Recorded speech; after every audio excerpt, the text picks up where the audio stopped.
Stunt વલસાડથી પણ સામે આવ્યો છે કે જ્યાં ઉમરગામના દરિયા કિનારે કારથી સ્ટન્ટ કરવામાં આવ્યા. દરિયા કિનારે જોખમી સ્ટન્ટના 2 વિડીયો વાયરલ થયા છે. બ્લેક કલરની ગાડી સાથે શખ્સ દ્વારા સ્ટન્ટ કરવામાં આવ્યા. શખ્સોએ પોતાના જીવને જોખમમાં મૂક્યા. બંને વિડીયો ઉમરગામના હોવાનું અનુમાન હાલ લગાવાઈ રહ્યું છે. વાયરલ વિડીયોની પુષ્ટિ ન્યૂઝ 18 નથી કરતું. જે રીતે આ સ્ટન્ટનો વધુ એક દ્રશ્યો આવી રહ્યા છે. વલસાડથી શખ્સોએ પોતાના જીવને જોખમમાં મૂક્યા અને જે પ્રકારે તેઓ ગાડી હંકારી રહ્યા છે તેના આ દ્રશ્યો પણ સામે આવ્યા છે. વધુ માહિતી મેળવીશું. ભરત જોડાઈ ચૂક્યા છે ફોન લાઈન પર. ભરત, જે રીતે આ ફિલ્મી સ્ટાઇલમાં સ્ટન્ટ કરતા આ નબીરાઓ છે જે સતત બેફામ બની રહ્યા છે, ત્યારે વધુ એક આ કાર ચાલકનો વિડીયો સામે આવ્યો છે. હાલ કારની નંબર પ્લેટના આધારે કોણ છે આ વ્યક્તિ તેની તપાસ કરાઈ શકે કે?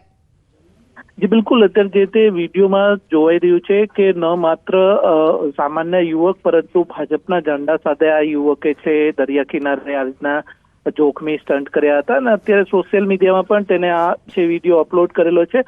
બનાવ બાદ આવતા બીજો અન્ય એક વિડીયો પણ સામે આવ્યો છે. આમ ઉમરગામના નારગોલથી લઈ અને ઉમરગામ સુધીના દરિયા કિનારે જુદા જુદા 2 વિડીયો છે એ કારમાં સ્ટન્ટના બહાર આવ્યા છે. દરિયા કિનારે જે તે જોખમી સ્ટન્ટ કરવામાં આવે છે એને લઈને અત્યારે મુદ્દો ચર્ચાનું કેન્દ્ર છે. જોકે સૌથી વિશેષ વાત એ છે કે ભાજપના ઝંડા સાથેની ગાડીમાં આ વિડીયોએ જે યુવકે શોબાજી કરી અને જે વિડીયો છે એ અપલોડ કરેલો છે તેને લઈને અત્યારે માહોલ ગરમાયો છે. જોકે અત્યાર સુધી ચર્ચાઈ રહ્યું છે એ મુજબ વિડીયો જૂનો હોવાનું પણ ચર્ચાઈ રહ્યું છે, પરંતુ આ મામલે હવે પોલીસ સ્ટેશન ઉમરગામ પોલીસ સુધી મામલો પહોંચતા હવે ઉમરગામ પોલીસે પણ આ વિડીયો મામલે જરૂરી કાર્યવાહી હાથ ધરી છે.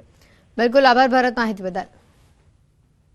આ બંને દ્રશ્યો જે સામે આવી રહ્યા છે કાર ચાલકના આ સ્ટન્ટબાજી કરતા એમાંથી એક ગાડી છે કે જે કોઈ ભાજપના કાર્યકરની હોય તે પ્રકારનું સામે આવી રહ્યું છે, કારણ કે ભાજપનો ઝંડો આ ગાડી ઉપર લહેરાઈ રહ્યું છે.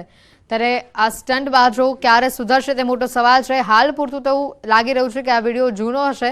ત્યારે બંને દ્રશ્ય આપણે બતાવી રહ્યા છે મોરબી અને વલસાડથી કે જ્યાં સ્ટન્ટબાજો બેફામ બની રહ્યા છે. આ બાઇક ચાલક જે રીતે બાઇક ચલાવી રહ્યું છે અને કોઈ વિડીયો બનાવે છે તેવું ખબર પડતા જ તે તરત જ નીચે કૂદવાનો ડિવાઈડર સાથેથી નીચે ઉતરવાનો પ્રયત્ન કરે છે. આમાં તે અન્યના જીવને પણ જોખમમાં મૂકી રહ્યું છે અને પોતાના જીવને પણ જોખમમાં મૂકી રહ્યું છે. તો બીજી બાજુ વલસાડમાં પણ કાર ચાલક દરિયા કિનારે સ્ટન્ટ કરતો હોય તેવા દ્રશ્યો સામે આવ્યા છે. મોરબીમાં વધુ એક સ્ટન્ટબાજનો વિડીયો વાયરલ થઈ રહ્યો છે. ફૂટપાથ ઉપર સ્ટન્ટબાજે જોખમી રીતે બાઇક ચલાવ્યું. મયુર પુલ પર ફૂટપાથ પરનો આ વિડીયો વાયરલ થયો છે. પૂરપાટ ઝડપે બાઇક ચલાવી જીવ જોખમમાં મૂક્યો.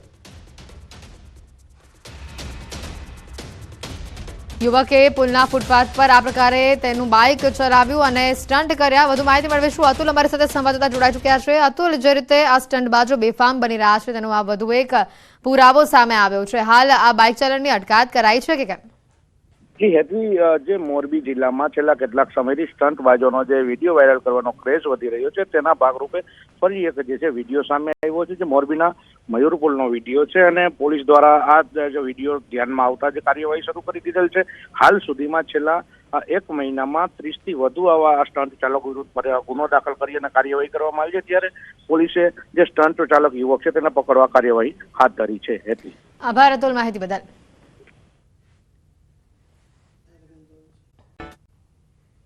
ઉત્તરાયણના તહેવારને હવે ગણતરીના દિવસો જ બાકી છે અને ત્યારે પતંગ રસિકોમાં અનેરો ઉત્સાહ છે. ઉત્તરાયણના દિવસે પવનની ગતિ કેવી રહેશે તે જાણવા ન્યૂઝ 18 ગુજરાતી હવામાન નિષ્ણાત અંબાલાલ પટેલ સાથે વાતચીત કરી. ત્યારે જાણીએ આ વખતની ઉત્તરાયણ પતંગ રસિકો માટે કેવી રહેશે.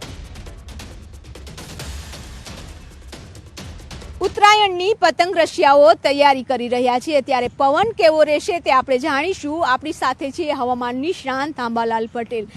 કાકા, જે ઉત્તરાયણ હોય છે તેની ખૂબ જ લોકો રાહ જોતા હોય છે અને અમદાવાદમાં ખાસ કરીને ઉત્તરાયણ ઉજવવા માટે દેશ વિદેશથી પણ લોકો આવતા હોય છે. 14 તારીખે છે, પવન કેવો રહેશે, કઈ દિશા હશે? પવનમાં આ વખતે પોષ મહિનાની પૂનમ આસપાસ ઉત્તરાયણ આવે છે.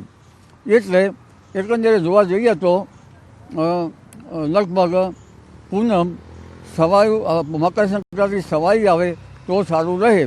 આમ છતાં સુદમાં વધના કંઈક બીજા દિવસે આવતી હોવાથી એકંદરે ચોમાસું પાછોતર વરસાદ તો સારો રહેશે, પરંતુ પવનની ગતિ લગભગ સવારના ભાગમાં કંઈક રહેવાની શક્યતા રહેશે. પવનની ગતિ મધ્ય અને ક્યાંક થોડીક વધુ એવી રહેવાની શક્યતા રહેશે. બપોરમાં પવનની ગતિ સ્થિર રહેવાની શક્યતા છે અને કંઈક અંશે પવનની ગતિમાં લગભગ ઠુમકા લગાવીને પવન ચલાવી શકે એવું પણ વચ્ચે વચ્ચે થઈ રહે